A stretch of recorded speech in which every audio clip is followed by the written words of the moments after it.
Bonjour très chers internautes, l'heure de notre rendez-vous est là. Nous allons continuer avec l'accomplissement historique de Matthieu chapitre 24. Et comme nous l'avons déclaré la fois passée, que Matthieu chapitre 24, ce passage qui est prophétique pour beaucoup de futuristes, est un passage au fait qui fait partie de l'histoire depuis les temps les plus anciens. Et chaque verset de ce passage et de ce chapitre s'est déjà accompli depuis le premier siècle. Et nous n'allons pas juste déclarer pour déclarer, mais nous avons opté avec vous d'apporter une démonstration évidente de ce qui a déjà été réalisé et de vous montrer comment l'accomplissement de ce passage, de ce chapitre, s'est réalisé depuis le premier siècle de notre ère. Et nous avons compris ensemble avec vous que le passage nous rapporte que pendant que Yeshua était avec ses disciples sur l'esplanade du temple, ces derniers ont commencé à lui faire remarquer la construction. Ils ont commencé à lui montrer comment la construction était si bien faite, si harmonieuse, comment elle reflétait vraiment les rayonnements solaires, ainsi de suite. Mais Christ, quand il répand la parole, leur notifie qu'il ne restera pas ici pierre sur pierre qui ne soit renversé. C'est là que nous avons compris que le Christ a parlé de la destruction du temple pendant que les disciples lui ont parlé de la construction. Mais arrivés sur le mont des Oliviers, les disciples lui ont posé la question, une question double. Dis-nous, quand ces choses arriveront-elles? Quel sera le signe de ton avènement et de la fin de l'ère? Alors, nous avons compris ensemble avec vous, nous avons étudié longuement et nous avons exposé verset par verset jusqu'au verset 14e, où nous lisons dans la version du Ségan, cette bonne nouvelle du royaume sera prêchée dans le monde entier pour servir de témoignage à toutes les nations. Ensuite viendra la fin. Et nous avons compris aussi ensemble avec vous que la bonne nouvelle du royaume a été prêchée jusqu'aux extrémités de la terre dès le premier siècle, rapporté aussi par l'apôtre Paul, tout comme par les Luc dans les Actes des Apôtres. Alors, on a compris que du premier verset jusqu'au verset 14e, cela s'est déjà accompli. Parce qu'il y en a aujourd'hui des gens qui vous diront, Christ ne peut pas revenir au premier siècle parce que la bonne nouvelle du royaume doit être prêchée dans le monde entier. Et pour eux, lorsqu'ils lisent Louis Ségan parler du monde entier ou la terre entière, ils pensent que la Bible fait allusion à la planète tout entière. Mais alors que le mot grec utilisé par le rédacteur Mathéen n'était pas le mot grec cosmos, mais c'était plutôt le mot grec oikoumène. Et nous avons compris qu'oikoumène se limitait juste aux pays adjacents au bassin méditerranéen, donc Rome, ainsi que les pays qui sont adjacents au bassin méditerranéen, constituaient l'oikoumène en contrariété ou en contraste avec le territoire occupé par les barbares, qui ne faisaient pas partie de oikoumène, non plus la Chine, non plus les Amériques, et bien d'autres continents comme l'Afrique subsaharienne ne faisaient pas partie des oikoumènes. Alors donc, nous allons aujourd'hui, par ce numéro-ci, continuer la lecture biblique et vérifier, juste authentifier, si les paroles de Mashiach annoncées à ses disciples se sont réalisées. Et nous allons voir le témoignage des Écritures et le témoignage historique.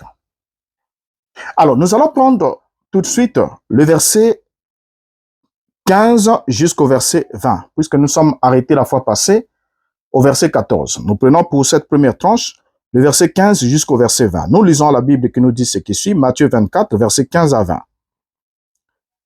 Quand donc vous verrez dans le lieu saint l'abomination de la désolation dont le prophète Daniel a parlé, que celui qui le lit y fasse attention.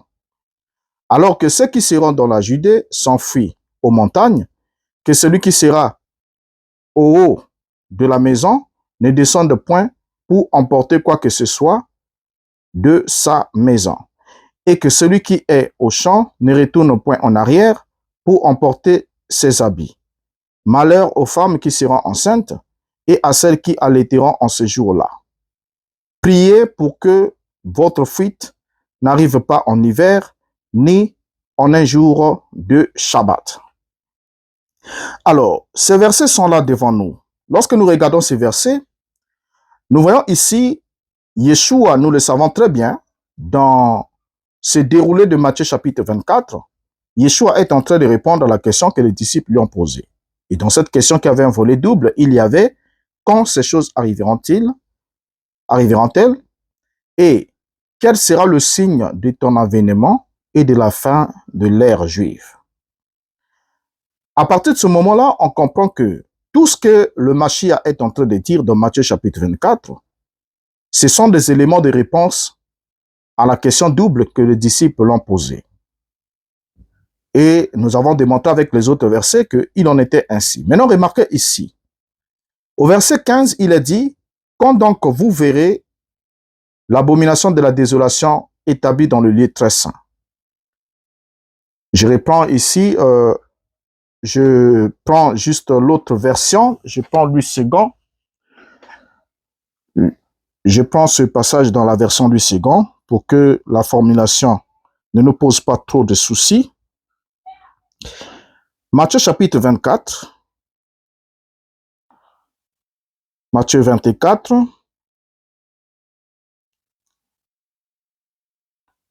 Ok, nous y sommes. Matthieu 24. Verset 15. Nous lisons. C'est pourquoi, lorsque vous verrez l'abomination de la désolation dont a parlé le prophète Daniel établie en lieu saint, que celui qui lit fasse attention. Alors que ceux qui seront en Judée fuient dans les montagnes, que celui qui sera sur le toit ne descende pas pour prendre ce qui est dans sa maison, et que celui qui sera dans le champ ne retourne pas en arrière pour prendre son manteau. Malheur aux femmes qui seront enceintes et à celles qui allaiteront en ce jour-là. Priez pour que votre fuite n'arrive pas en hiver, ni un jour de Shabbat. Qu'est-ce que nous constatons au verset 15? Nous constatons que Yeshua leur dit, c'est pourquoi, lorsque vous verrez l'abomination de la désolation, dont a parlé le prophète Daniel, établi en lieu saint, que celui qui lit fasse attention. On remarque ici que Yeshua utilise le pronom personnel « vous ». Vous est mis pour son auditoire immédiat, vous est mis pour les apôtres, vous est mis pour ses disciples qui étaient là. J'espère que nous ne faisons pas une lecture anachronique de ces passages et que nous lisons exactement ces passages tels que ces derniers devraient être lus. Alors donc, vous ici, Yeshua s'adresse à ses disciples. Maintenant, qu'est-ce que nous constatons? Il est fait mention de l'abomination de la désolation qui était donc le signal par lequel ceux qui suivent les instructions de Yeshua, notamment ses disciples, devraient savoir qu'ils doivent fuir hors de la Judée. C'était le signal. Nous nous pencherons alors dans un premier temps sur l'abomination de la désolation et dans un second temps sur la fuite des chrétiens de la Judée à Péla. En premier lieu, l'abomination de la désolation, quand nous lisons Matthieu chapitre 24, verset 15, ce passage précise que l'abomination de la désolation se déroule dans le lieu saint.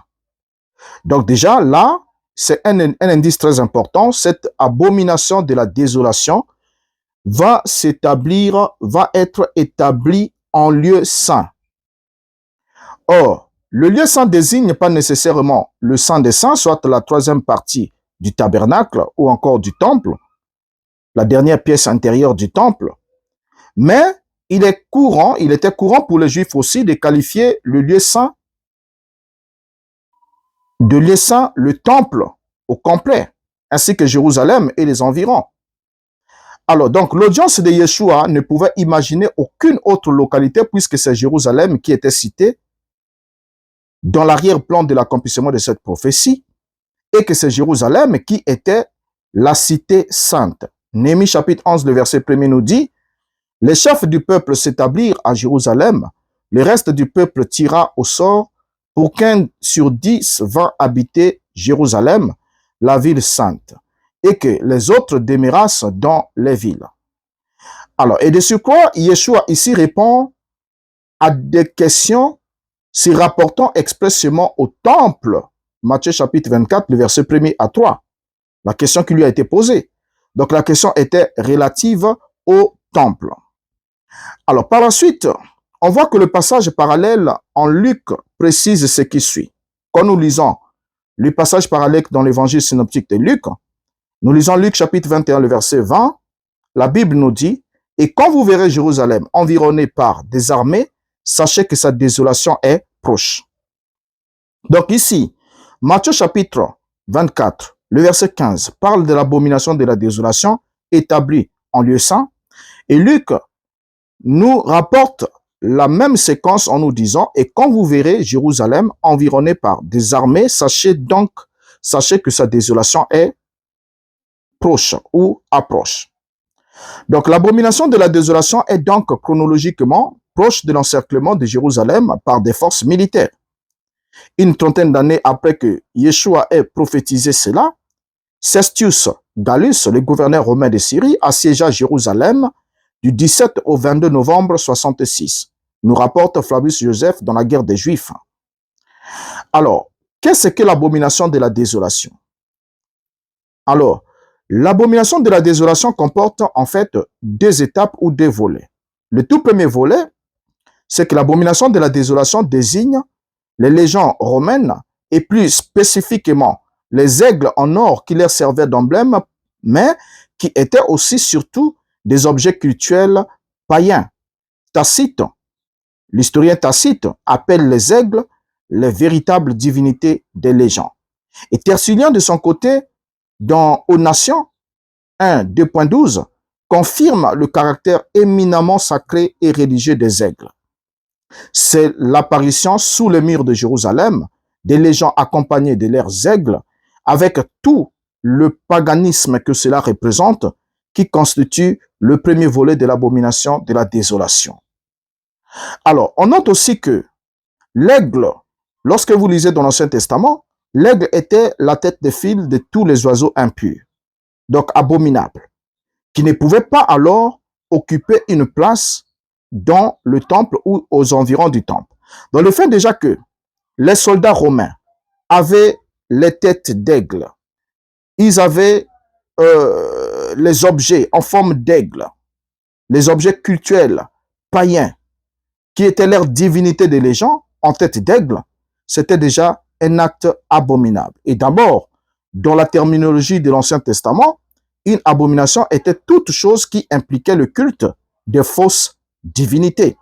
1 Roi chapitre 11, le verset 7 nous dit, « Alors Salomon bâtit sur la montagne qui est en face de Jérusalem un haut lieu pour Kémosh, l'abomination de Moab, et pour Moloch, l'abomination des fils d'Ammon. » Et lorsqu'on lit dans Ézéchiel chapitre 5, le verset 11, la Bible nous dit, « C'est pourquoi je suis vivant, dit le Seigneur l'Éternel, parce que tu as souillé mon sanctuaire par toutes tes idoles et toutes tes abominations, moi aussi je retirerai mon œil, et mon œil sera sans pitié, moi aussi je n'aurai point de miséricorde. » Alors, le deuxième volet sur cette question, le deuxième volet sur l'abomination de la désolation dont a parlé le prophète Daniel, nous lisons dans Daniel chapitre 9, le verset 26 à 27, qui énonce que les désolations sont déterminées jusqu'au terme de la guerre, n'est-ce pas?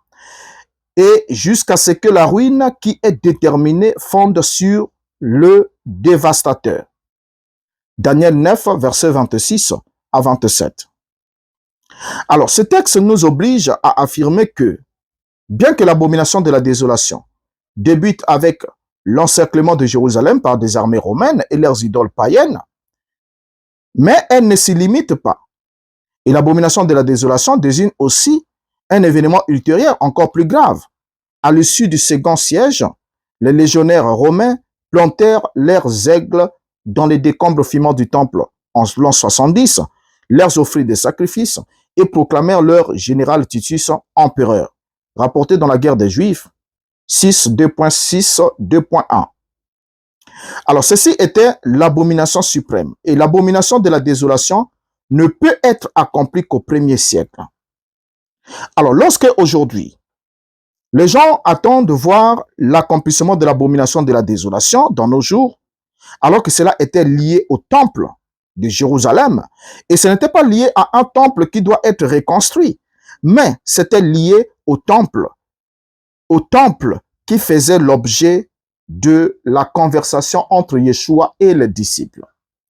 Parce que c'est ce temple-là dont il était question, le temple de Jérusalem, et ce n'est pas un autre temple, comme certains sont en train de rêver de la construction d'un troisième temple pour que ces prophéties s'accomplissent, mais Yeshua et les disciples sont en train de parler du temple qui était là. Le temple qui était là.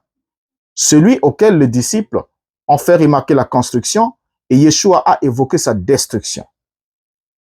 Donc déjà ici, il est absolument impossible d'attendre que l'abomination de la désolation dont a parlé le prophète Daniel s'accomplisse au-delà du 1er siècle. Au-delà du 1er siècle. C'est absolument impossible. Alors, en Matthieu chapitre 23, le verset 38, lorsque Yeshua adresse plutôt les scribes et les pharisiens hypocrites, il s'adresse aux scribes et aux pharisiens hypocrites et les habitants de Jérusalem, il leur dit, votre demeure va devenir déserte. Et quand est-ce que cela devait s'accomplir? Yeshua précise très bien, il dit très bien au verset 36, je vous le dis en vérité, tout cela, donc l'iniquité que vous avez, les crimes que vous avez posés comme actes et toutes ces choses-là retomberont sur cette génération, c'est-à-dire en toute rigueur sur la génération à laquelle il s'adressait. Donc, ces choses doivent arriver à la génération à laquelle il s'adressait et une génération biblique est égale à 40 ans. Donc, partant du moment où Yeshua annonce cette destruction, ce jugement sur Jérusalem, jusqu'à ce que cela s'accomplisse, nous devons être dans la fourchette d'une quarantaine d'années. Cela ne peut pas aller au-delà pour que cela arrive au XXIe siècle. Alors, la deuxième question, le deuxième point, le deuxième volet de l'abomination de la désolation, c'est la fuite plutôt des chrétiens de la Judée pour Péla. La fuite des chrétiens de la Judée pour Péla, en Matthieu chapitre 24, le verset 16 à 20, et en Luc 21, verset 20 à 23, les disciples sont commandés de fuir sans aucun délai inutile lorsqu'ils verront Jérusalem environné par des armées. Et Yeshua leur demande de prier afin d'éviter des épreuves supplémentaires qui pourraient ralentir ou empêcher leur fuite. Soit le jour de Shabbat. Pourquoi? Parce que les portes de la ville étaient closes et les zélotes juifs interdisaient que soit parcouru une distance supérieure à 2000 coudées. C'est pourquoi Yeshua leur demande de prier pour que leur fuite arrive un autre jour.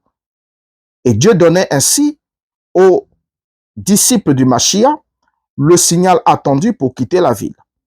Ce fut le siège de Gallus Cestius.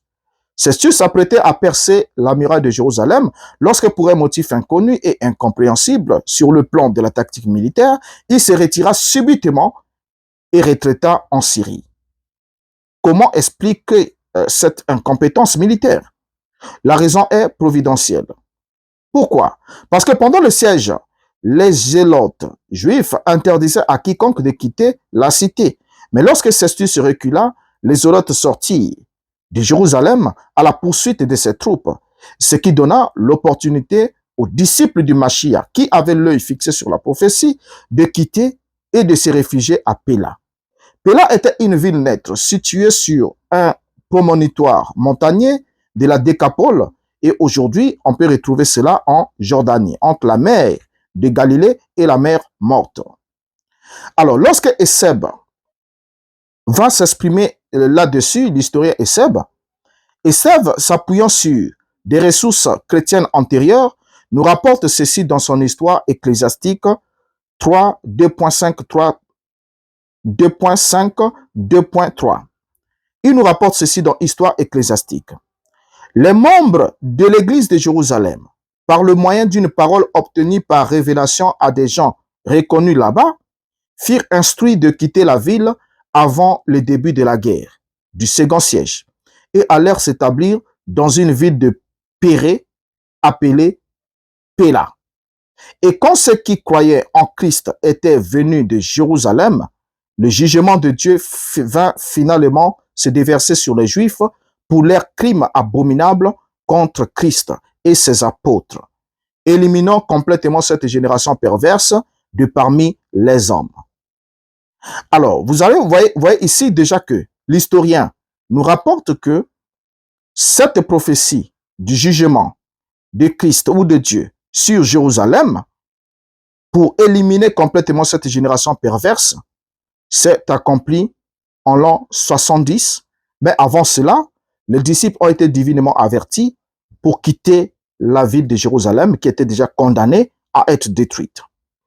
Donc l'histoire nous apprend qu'après l'investissement des armées romaines à Jérusalem, tous les disciples du Mashiach de la Judée avaient été divinement avertis de la même manière, la même année vers l'an 66, d'abandonner le pays et d'aller se réfugier dans la région montagneuse de Péla. Ainsi, nous pouvons lire dans Histoire ecclésiastique toujours, Eusèbe de Césarée, qui nous en parle aussi dans, je vous donne la source ici, c'est Wikipédia. Il nous est rapporté, de plus, le peuple de l'église de Jérusalem reçut grâce à une prophétie transmise par révélation aux notables de l'endroit, l'ordre de quitter la ville avant la guerre et d'habiter une ville de Pérée nommée Péla. Ce furent là que se transportèrent les fidèles de Christ après être sortis de Jérusalem, de telle sorte que les hommes saints abandonnèrent complètement la métropole royale des Juifs et toute la terre de Judée. La justice de Dieu poursuivit alors les Juifs pour avoir accompli de tels crimes contre le Christ et ses apôtres, faisant complètement disparaître d'entre les hommes cette race d'impies. C'est la même déclaration que nous avons lue un peu plus haut, et voilà qui nous est encore rapporté ici. Alors, voici comment le livre de l'Apocalypse de Jean décrit l'avertissement de l'ange aux disciples de la Judée de quitter Babylone, qui était le nom figuratif de Jérusalem. Apocalypse 18, verset 4 dit, « Et j'ai entendu du ciel une autre voix qui disait, « Sortez du milieu d'elle, mon peuple, afin que vous ne participez point à ses péchés et que vous n'ayez point part à ses fléaux. » Ainsi dit, la prophétie sur la fuite salutaire des chrétiens dans les montagnes s'est donc accomplie au 1er siècle. Le verset 20 est accompli. Nous prenons le verset 21. Le verset 21, nous voyons le verset 21 qui nous dit, « Car alors, il y aura une grande affliction telle qu'il n'y en a point eu depuis le commencement du monde, jusqu'à présent, et telle qu'il n'y en aura jamais. » Et dans d'autres versets, il est dit, « Il y aura une grande tribulation. » Ainsi, Yeshua avait évoqué une grande détresse, ou une grande affliction, ou encore grande tribulation, qui devrait arriver en Judée. Et son avènement devrait alors se produire juste après ou à la fin de cette grande tribulation qui devait être abrégée. On va les voir un peu plus bas. Donc, le verset 21 ici est clair. Matthieu 24, 21. « Car alors la détresse sera si grande qu'il n'y en a point eu de pareil depuis le commencement du monde jusqu'à présent et qu'il n'y en aura jamais. » Cette détresse va avoir lieu où? En Judée. Donc, le territoire est bien spécifié ici. Il ne s'agit pas de toute la terre. La grande tribulation évoquée par Yeshua ici ne vise pas toute la planète, mais vise un territoire bien précis et vise un peuple. Notons que la prophétie que Yeshua vient d'annoncer ici a déjà été aussi prédite par le prophète Daniel en ces termes. Daniel 12, verset 1er. « En ce temps-là, se lèvera Michaël, le grand chef, le défenseur des enfants de ton peuple, et ce sera une époque de détresse telle qu'il n'y en a point eu de semblable depuis que les nations existent jusqu'à cette époque. » Vous voyez bien? Vous voyez bien? Donc Daniel ici dit que Michaël se lèvera et en ce temps-là, ce sera un temps de détresse. Or, Michaël est présenté comme étant le grand chef et le défenseur des enfants de ton peuple. Parlons à Daniel. Alors, ceux qui attendent que Yeshua revienne avec un corps de Galilée et qu'il soit visible à l'œil nu, attendront longtemps, car Michaël n'a rien d'autre que l'archange décrit dans 1 Thessaloniciens chapitre 4, les versets 16 à 17, où nous lisons avec la voix d'un archange. Et vous verrez plus loin, lorsque nous évoluons dans Daniel chapitre 12, le verset 1er à 2, que la venue de cet archange est aussi liée à une résurrection. Et nous signalons en passant que Michael n'est pas le Seigneur Yeshua. Non, il ne l'est pas. Et nous en parlerons dans les détails. Alors, Daniel continue la prophétie en ces mots. Daniel chapitre 12, le verset 1er. En ce temps-là, ceux de ton peuple qui seront trouvés inscrits dans le livre seront sauvés. Donc, il s'agit du peuple de Daniel, c'est-à-dire les Juifs, qui seront comment? Inscrits dans le livre. Ils seront sauvés. Est-il ici question de la scientologie, du salut de l'âme? Non. Parce que lorsqu'on lit dans l'autre version, Daniel chapitre 12, le verset 1er, il est dit, en ce temps-là, ton peuple échappera, quiconque sera trouvé inscrit dans les livres. Effectivement, lorsqu'on parle de ceux qui sont inscrits dans les livres, nous voyons Luc chapitre 10, le verset 20 qui nous dit, Yeshua s'adresse à ses disciples, il leur dit, cependant ne vous réjouissez pas de ce que les esprits vous sont soumis, mais réjouissez-vous de ce que vos noms sont écrits dans les cieux. Donc, ceux qui ont les noms écrits dans les cieux ici, selon l'adresse de Yeshua, ce sont des Juifs. Les Juifs qui ont des noms écrits dans les cieux. Et maintenant ici aussi, il est dit à Daniel que ceux de ton peuple qui se trouvera inscrit dans le livre échappera. Échappera à quoi? Échappera à cette grande détresse, à cette grande tribulation. Daniel nous montre que Michael se lèvera en cette période de détresse de Jacob et que ceux du peuple de Daniel, c'est-à-dire les Juifs, qui seront trouvés inscrits dans le livre seront sauvés ou échapperont. En d'autres termes, seront épargnés de la grande tribulation. C'est ça l'enlèvement que Paul a métaphorisé dans l'épître aux Thessaloniciens, que beaucoup attendent dans le futur. Beaucoup attendent dans le futur, n'ayant pas compris quel est le peuple visé, quelle est la période visée. Voyez? Donc, il y a un peuple qui était d'abord le bénéficiaire direct et il y a une période qui était bien visée. Et les conséquences de cette période, on devait les épargner de la grande tribulation. Mais cela ne ça ne soutient pas. Ça ne soutient pas la fausse version selon laquelle il doit y avoir un enlèvement et les gens doivent être enlevés pour aller vivre au ciel pour éviter la grande tribulation. C'est partant de là que ce texte a été faussement interprété dans ce sens, parlant de l'enlèvement, que les gens seront transportés de la terre pour aller vivre au ciel afin d'éviter de subir la grande tribulation. Alors que le peuple à qui cela était adressé, c'était le peuple de Daniel. 1. Peuple de Daniel. 2. L'arrière-plan géographique de la réalisation de cette grande tribulation, c'est la Judée. Et 3.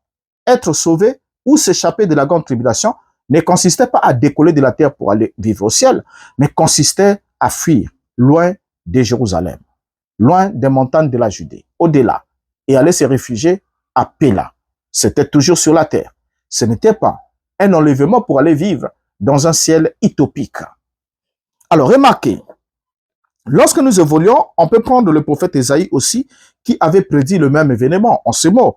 Ésaïe chapitre 26, le verset 20, il dit, « Va, mon peuple, entre dans ta chambre et ferme la porte derrière toi, cache-toi pour quelques instants jusqu'à ce que la colère soit passée. » Et cela nous ramène à nous poser des questions à savoir, quand est-ce qu'il y a eu lieu cette grande tribulation et qui sont les Juifs qui devaient être sauvés? Parce qu'on s'adresse ici aux Juifs.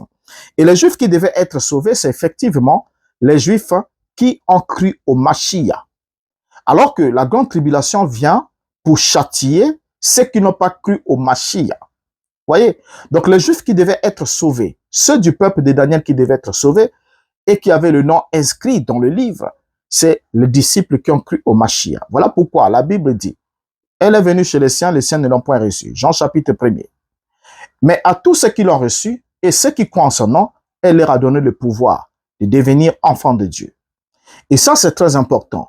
Maintenant, seuls ceux qui ont reçu le Mashiach ont reçu en même temps le pouvoir de devenir enfants de Dieu. C'est eux qui étaient concernés directement par cela. Voilà pourquoi Yeshua, s'adressant aux disciples, leur dit « vous ». Il s'adresse à un peuple bien précis. Et l'arrière-plan géographique où devait se réaliser cette prophétie, c'était bien la Judée, relative, bien sûr, au temple, comme nous évoluons. Et déjà, de l'an 66 à l'an 73 après Yeshua HaMashiach, les Romains et leurs alliés ravagèrent la Terre Sainte, brûlant, pillant et massacrant tout ce qui s'opposait à eux. 4 légions romaines, renforcées par les garnisons d'Alexandrie et de l'Euphrate, pour un total de quelques 54 000 hommes, assiégèrent Jérusalem de mars à septembre 70. C'est cela la grande affliction, appelée aussi la grande tribulation ou la grande détresse dans certains vocabulaires synonymes. Alors donc, vous voyez ici que ce que l'on attend aujourd'hui, ou encore dans notre futur, fait partie d'un passé lointain. Fait partie d'un passé lointain depuis le 1er siècle. Donc la grande affliction ou la grande tribulation fait partie de l'histoire.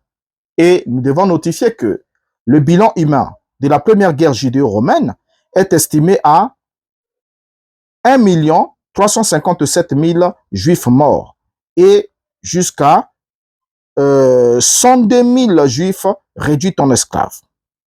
Donc la grande affliction ou la grande tribulation était le jugement de Dieu contre les juifs qui ont rejeté le Mashiach et qui ont crucifié le Mashiach et puis sauvagement persécuté les premiers disciples au 1er siècle. Donc c'est un jugement qui devait retomber sur eux. C'est un jugement qui devait retomber sur eux. C'est pas pour rien qu'à l'intérieur de la ville, on nous rapporte qu'à l'intérieur de la ville, les Juifs s'entre-déchiraient par des luttes fracticides entre fractions concurrentes, exécutions sommaires, il y avait des assassinats politiques, et tout se succédait à un rythme inouï.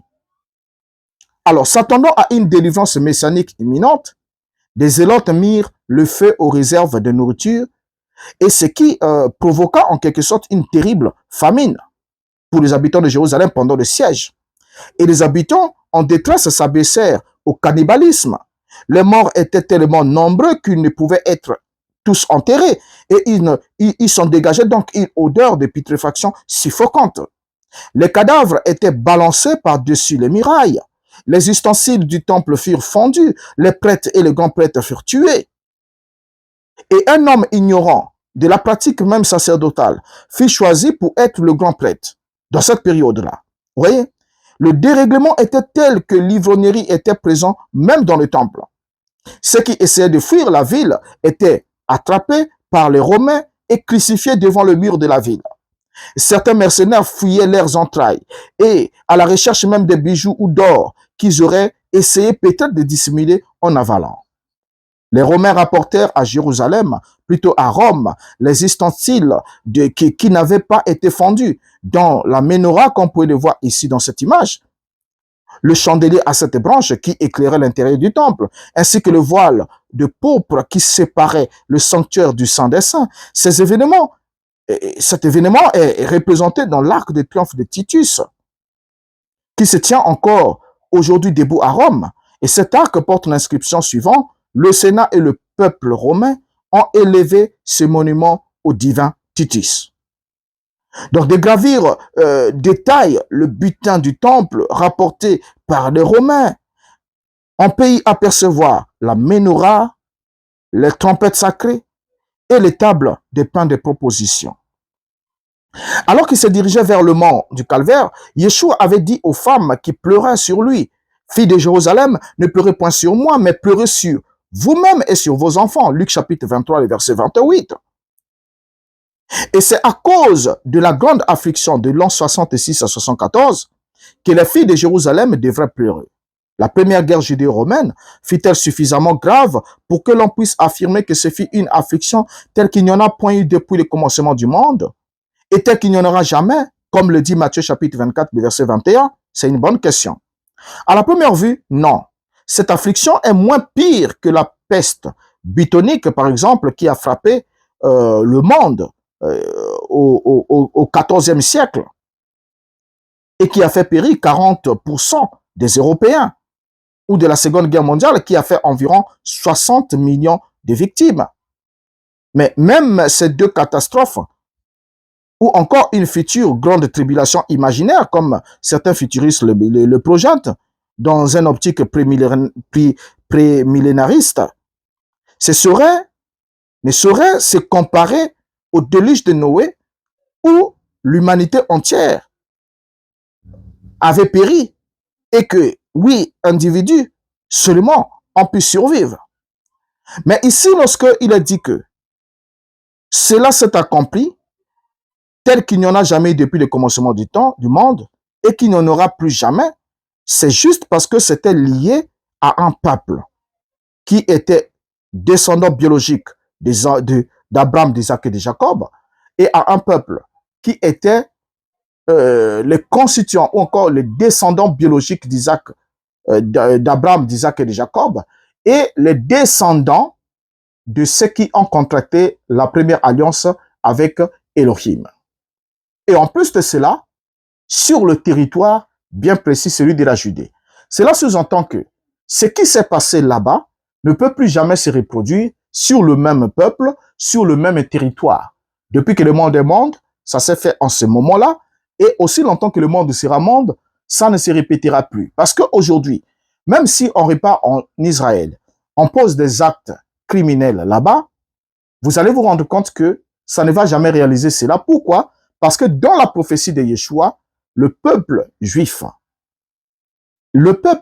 la détresse, la grande détresse, unique, un jour unique connu de l'Éternel, comme évoque aussi Zacharie chapitre 14, s'est réalisé au 1er siècle, avec ce peuple-là, qui était les descendants biologiques d'Abraham, d'Isaac et de Jacob, qui étaient ceux qui ont tué des prophètes, ceux qui ont rejeté, crucifié le Mashiach, ceux qui ont sauvagement massacré les premiers disciples du Mashiach.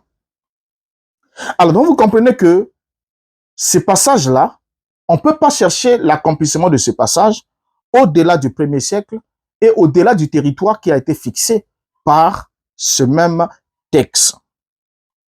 Alors donc, pour comprendre ensuite cette prophétie, on va se rendre compte alors que la grande affliction prophétisée dans Matthieu chapitre 24, le verset 21, est dûment accomplie au 1er siècle. Et il n'est pas nécessaire que l'on vous dise un mensonge comme quoi il y aura une grande tribulation dans le futur. Et que pour éviter la grande tribulation, pour ne pas entrer dans la grande tribulation, vous devez entrer dans certaines sectes, certaines loges, hein, et certains systèmes obscurs, sataniques, spirites, qui vous promettent faussement certains événements ou encore un certain enlèvement utopique où les gens vont disparaître de la terre pour aller vivre au ciel. Et ça, ce sont des sectes, on les dénomme les sectes qui prêchent le fatalisme, les sectes apocalyptiques, voilà. Donc des sectes qui prêchent la fin du monde, qui prêchent la destruction de la planète, qui prêchent toutes ces choses-là, et ensuite qui vous dit que c'est eux seulement ou leurs leaders qui ont reçu le mandat de préparer les gens à échapper. Il y a un autre comme Branham qui vous dira que il faut croire en son message, qui va avoir la révélation de cette tonnerre et qui donnera alors la foi de l'enlèvement pour que les gens quittent la terre à un moment donné pour éviter d'entrer dans la grande tribulation, qui serait une persécution, paraît-il, sans pareil. Et ils ont chacun son interprétation. Et il y a une question que les gens ne se sont jamais posée. Écoutez. Donc, sérieusement, l'enlèvement selon beaucoup de personnes consiste à quitter la terre pour aller au ciel afin d'éviter la grande tribulation et revenir ensuite vivre sur la terre après que la grande tribulation serait passée. N'est-ce pas? C'est ce que bon nombre de sectes dispensationalistes et ceux qui enseignent cette fausse doctrine soutiennent. Mais une question qu'on leur a toujours posée, soyons sérieux entre nous. Donc, Dieu va ressusciter biologiquement les gens qui sont déjà morts, ensuite va les enlever pour aller les cacher au ciel, pour leur éviter de subir la grande tribulation qui consiste à mettre à mort tout celui qui va confesser sa foi en Yeshua. Et tout celui qui ne va pas adhérer au faux système satanique. Est-ce que vous êtes sérieux entre vous? Est-ce que c'est sérieux? Donc Dieu ressuscite les gens qui sont morts, certains qui sont même morts en martyr. Il va les ressusciter biologiquement. Je pèse bien les mots. Il les ressuscite biologiquement. Ensuite, ils les enlèvent pour les emmener, passer 3 ans et demi au ciel, juste pour les cacher, pour les préserver d'être tués par la grande tribulation. Est-ce que c'est sérieux? Est-ce que c'est sérieux que l'on vous dise un tel mensonge et que vous aussi, comme moi aussi, je faisais partie du nombre, vous avez embrassé cela très vite, vous avez dit oui, donc il y aura à la seconde, il y aura une résurrection des morts, donc les morts vont ressusciter, et ensuite avec les vivants, on va être transportés, et nous allons partir vivre au ciel pendant 3 ans et demi, et pendant ce temps-là, le monde, les vierges folles, le monde passe dans la grande tribulation. Et après la grande tribulation, il y a la destruction totale de la planète, et après, nous venons vivre sur la terre pendant le millénium. Est-ce que c'est sérieux? Vous voyez que lorsque nous étudions ces textes, nous nous rendons compte combien il y a eu de déviations graves, théologiques graves, qui ont égaré beaucoup des âmes. Parce que quand vous vivez avec une fausse conception, une fausse connaissance, vous êtes exposé à la puissance des ténèbres. Parce que cela montre que vos yeux sont fermés. La mission de Paul, il a été appelé pour ouvrir les yeux, afin que tu leur ouvres les yeux, et qu'il passe, pour qu'il passe du royaume des ténèbres au royaume de la lumière, de Satan à Dieu. Donc, pour passer de Satan à Dieu, il faut l'ouverture des yeux. Or, l'ouverture des yeux, c'est cela, doit avoir une compréhension des Écritures. Parce que celui qui comprend la parole a des yeux ouverts, il a une compréhension claire, et son esprit est dégagé. Et ça fera que vous ne vivez pas sous certaines contraintes, vous n'effacez pas, vous n'attribuez pas à Dieu ce qu'il ne dit pas, ou beaucoup de choses qui se font. Vous voyez? Alors donc ici, la question est très sérieuse, nous sommes déjà à, on est déjà à 40 quelques minutes. Alors, je vais essayer qu'on essaie un peu d'avancer pour prendre encore certains versets sur cette question. Nous prenons le verset 22. Le verset 22 nous dit que si ces jours, je trouve la version Louis Ségan, verset 22, nous dit ce qui suit. Et si ces jours n'étaient pas abrégés, personne ne serait sauvé, mais à cause des élus, ces jours seront abrégés. Bien, ces jours-là, qui sont désignés ici, qui seront abrégés, désignent évidemment les jours de la grande tribulation ou de la grande affliction ou de la grande détresse dont il est question au verset précédent, donc le verset 21. Vous voyez, c'est ces jours-là qui devaient être abrégés, ce qui signifie que les jours de la grande tribulation furent abrégés.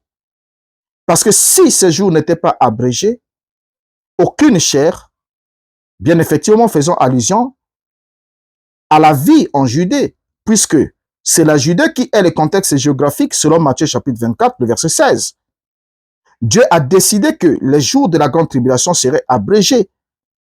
Et dans ce même ordre d'idées, les élus ici désignent les disciples du Mashiach judéen qui vivaient à Jérusalem et ses environs et qui se réfugièrent à Péla et évitèrent ainsi la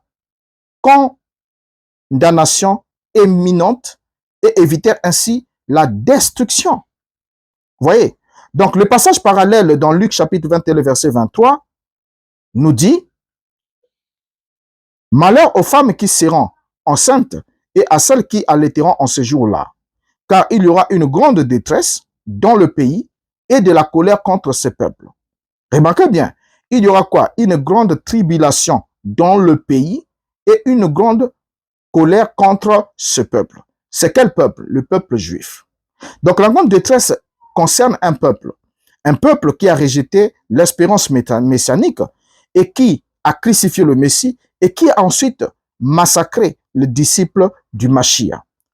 Alors, le vocable « le pays » rapporté ici fait bien effectivement allusion à la Judée. Luc 21, verset 21. Et le vocable « ce peuple » renvoie effectivement aux Juifs judéens du 1er siècle, vivant lorsque Jérusalem fut investie par des armées romaines, selon Luc chapitre 21, le verset 20. Donc, en toute vraisemblance, c'est donc pour permettre la fuite des chrétiens judéens vers un lieu sûr que Dieu abrégea le jour du premier siège sous Gallus Cestus en l'an 66. Et si les calamités décrites devraient s'abattre sur la planète entière, le conseil de fuir sur les montagnes dans Luc 21, verset 21, serait impertinent. Vous voyez? Donc il serait inutile. Mais comment est-ce que la grande tribulation devait s'abattre sur toute la planète et qu'on nous donne le conseil? Le conseil est de fuir sur les montagnes. Notons-nous, que cela soit dit encore une fois de plus. Maintenant, ceux qui vivent dans les zones qui ne sont pas montagneuses, est-ce que ces derniers sont concernés par cette écriture? Non.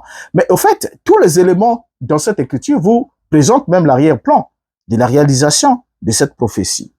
C'est une zone montagneuse, la Judée, qui est une zone montagneuse. Et un peuple précis. Un peuple, il leur même dit, priez pour que votre fuite n'arrive pas le jour de Shabbat. Parce que le jour de Shabbat, les portes étaient fermées. Et le peuple qui pratique le Shabbat de façon stricte et qui pratiquait le Shabbat de façon stricte, c'était bien les Juifs. Et la ville concernée, c'était Jérusalem. Et le Shabbat, la porte de la ville était fermée. Donc personne ne pouvait aller à l'extérieur de la ville le jour de Shabbat. Vous voyez? Donc tous ces éléments-là ne permettent pas à ce qu'on puisse... certains jouent même à un certain jeu frauduleux en découpant Matthieu chapitre 24 pour dire non, ça s'est accompli avec les Juifs là-bas au 1er siècle, avec Jérusalem et le temple, mais ça, c'est pas Jérusalem et le temple, ça c'est... Est-ce que c'est à vous de décider ce qui doit s'accomplir avec Jérusalem et ce qui va s'accomplir avec le monde entier quand le texte ne vous le dit pas? Voyez? Alors, lorsque nous poursuivons, on va se rendre compte que quand nous lisons Épiphane de Mansurie et Pandéribus 15, la source c'est Wikipédia, je la mets là, et il nous dit, à partir de ce moment Aquila vécut à Jérusalem, et il vit les disciples des apôtres, florissant de foi, de réalisations merveilleuses par des guérisons et d'autres prodiges, car ils étaient revenus de la ville de Péla à Jérusalem même. En effet, avant la destruction de Jérusalem par les Romains, les disciples reçurent l'ordre d'un ange de quitter ces lieux et d'habiter au-delà du Jourdain, dans la ville appelée Péla. Il les avertit de la destruction de Jérusalem qui allait arriver et ils habitèrent là-bas, puis, après la destruction de Jérusalem, ils revinrent. Donc, vous voyez bien, les chrétiens qui attendent, qui s'envolent au ciel dans un enlèvement pour fuir la grande tribulation, ce qui est une grande illusion, car c'est de cette façon décrite si haut que les événements se sont déroulés. Donc, ça n'a rien à voir avec vous aujourd'hui. Vous voyez? Alors, comme nous l'avions dit tantôt, l'avènement du Seigneur a eu lieu juste après cette grande tribulation où il était venu en jugement contre les Juifs en détruisant la ville sainte, en détruisant le temple par la main des Romains. Par la main des Romains. Alors, on va chuter pour aujourd'hui en prenant le verset 23 jusqu'au verset 26. Qu'est-ce que nous lisons dans ces passages? Alors, si quelqu'un vous dit le Christ est ici, ou il est là, ne le croyez pas. Car des faux Christ et des faux prophètes s'élèveront et feront de grands signes et des prodiges pour séduire les élus, même s'il était possible. Voilà, je vous l'ai dit, je vous l'ai prédit.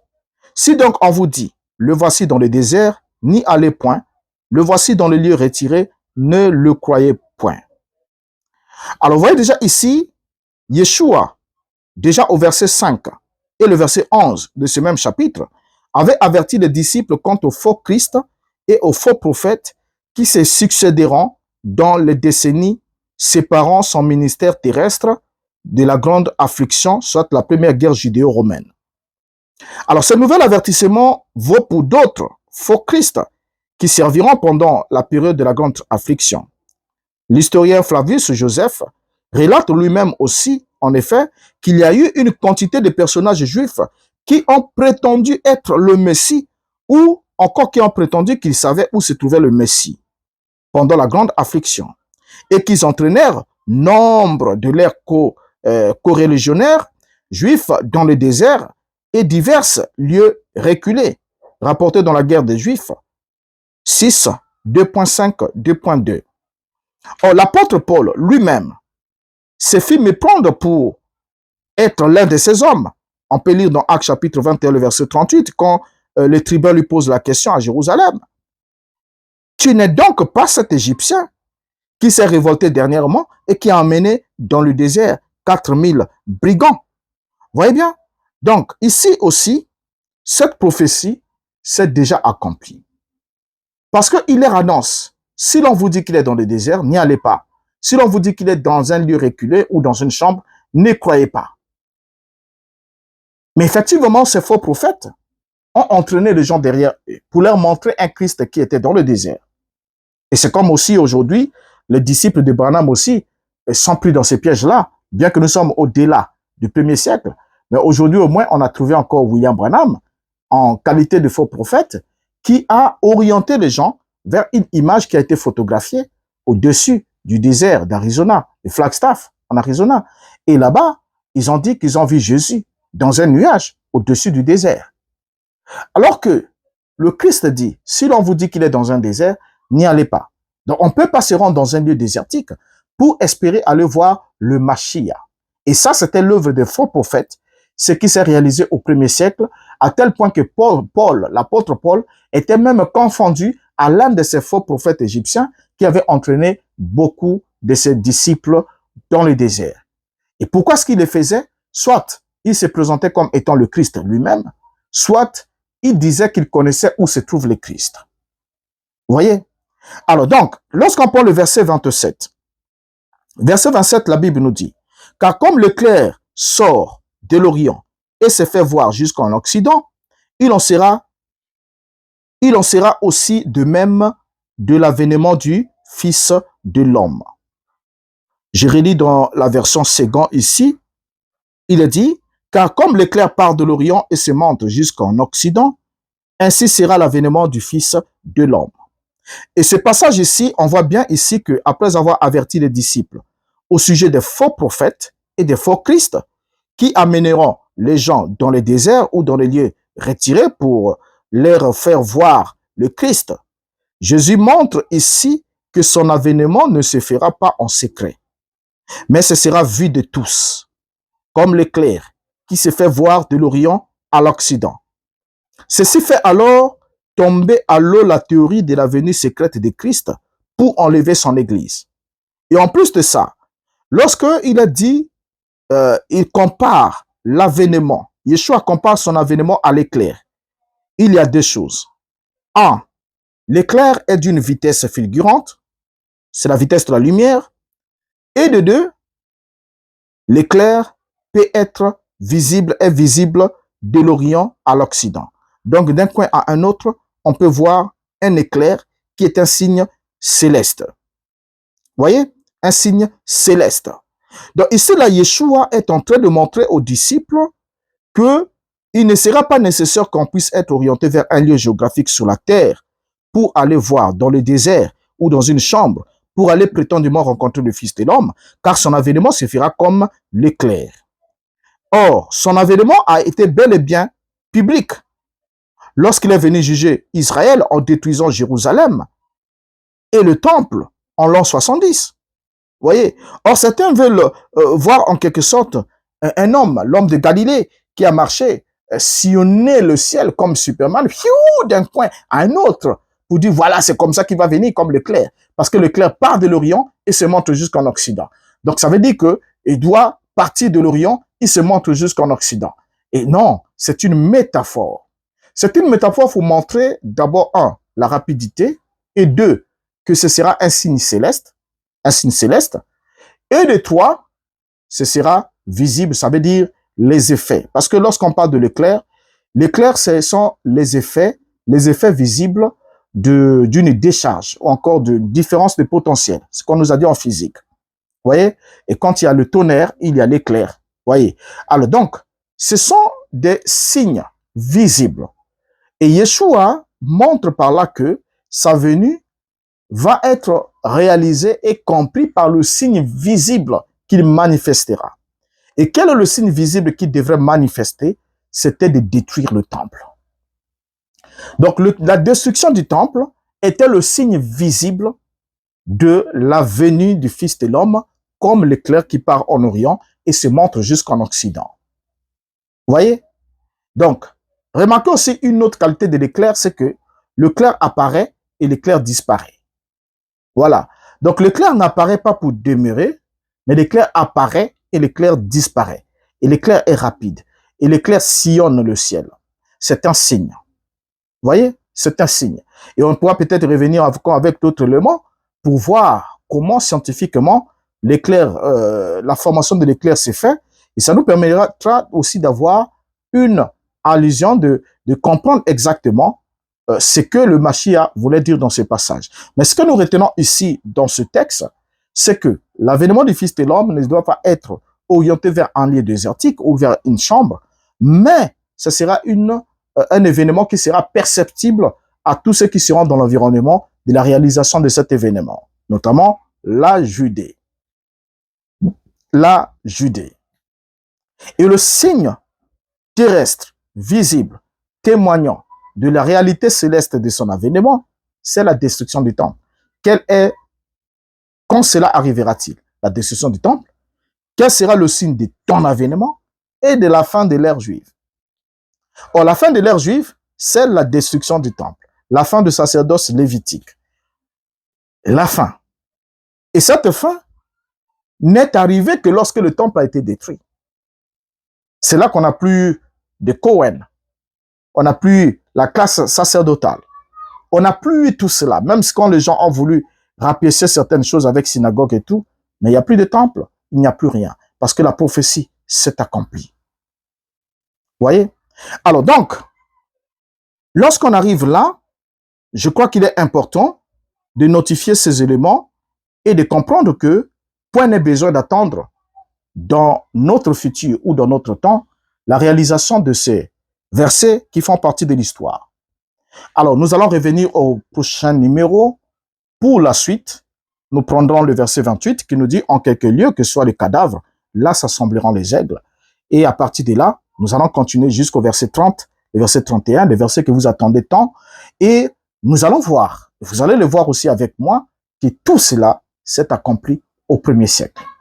Et qu'il n'y a aucun verset de Matthieu chapitre 24 qui soit une prophétie pour des jours futurs. Merci en tout cas pour votre attention. Laissez votre avis en commentaire. N'oubliez pas de vous abonner si ce n'est pas encore fait. Partagez aussi le lien à d'autres pour les inciter aussi à réfléchir et à méditer sur ces choses parce que le temps est arrivé pour que la vérité soit restaurée sur ses bases. Et que le peuple élu de Dieu, qui est censé ne pas être séduit par des mensonges, soit éclairé et libéré. La Bible dit, vous connaîtrez la vérité et la vérité vous affranchira. Ce n'est que quand vous rentrez en connaissance, dans une relation cognitive avec la vérité, que vous êtes alors affranchi de l'obscurantisme, de l'ignorance, des mensonges, des manipulations, des utopies et des rêveries qui vous vendent facilement ceux qui veulent abuser de votre faiblesse ou de votre ignorance. C'était votre frère Renaud Boris Mbota. Merci pour votre temps que vous avez alloué à suivre cette vidéo. Nous nous retrouvons à la prochaine occasion. Au revoir.